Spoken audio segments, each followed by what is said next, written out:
With peace, hundreds of thousands throughout the country left war plants for the last time. Civilian goods like ironers are already trickling from factories, and shortly washing machines and other luxuries we've missed will be pouring from the factories at 1942 prices. And soon you'll be able to give that jalopy a well-earned rest. With gas again plentiful, and with new cars and new tires on the way, America will be rolling with a pre-war flourish. Yes, cars, radios, vacuum cleaners, nylons, juicy steaks. It sounds almost like a dream. The year is 1945. The United States emerged from World War II stronger than ever, and the demand for our knowledge and technology changed diplomacy. In the post-war period, the size of U.S. embassies mushroomed. And for the first time, agricultural technicians, business and financial experts, military attachés, and advisors often outnumbered professional diplomats. This expansion of the U.S. diplomatic presence provided the additional resources the United States needed when it confronted a new threat from an old ally, the Soviet Union. During World War II, more than 20 million people had died in the Soviet Union. The Soviets were just as determined as the Americans never to let such a war happen again. But under Joseph Stalin, the Soviet Union chose a very different path to ensure its security. A path that brought it into direct confrontation with the United States. Stalin believed that the Soviet Union would be safe only if it was surrounded by nations that shared its ideology. After the war, he imposed communist governments on most of Eastern Europe. When I went to Potsdam, I thought I could get along with Stalin. How mistaken I was. He made 32 agreements, and he broke every single one of them. What are you going to do with an outfit like that?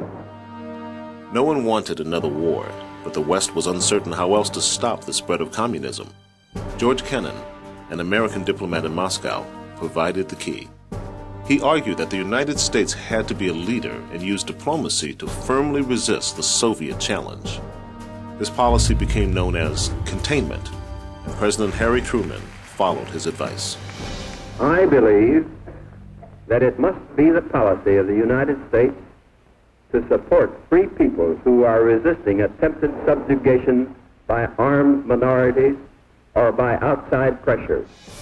In 1947, the Truman Doctrine offered American assistance to any nation directly threatened by communism.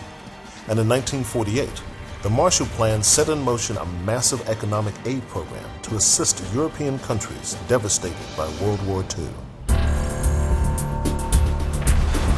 Tension gripped the world as the West and the Soviet Union waged a new kind of war, a Cold War. The Soviets made one of the first moves in this new war, in 1948, by blocking access to the divided city of Berlin. Rather than fight, the United States organized an airlift to bring in desperately needed supplies to the blockaded city. Known as the Berlin Airlift, this humanitarian operation lasted for over a year. To further discourage the Soviet Union, Secretary of State Dean Acheson and 11 other Western foreign ministers established a defensive military alliance, the North Atlantic Treaty Organization, or NATO, in April 1949. Later that year, a new threat appeared when Mao Zedong's communist forces World War II broke out.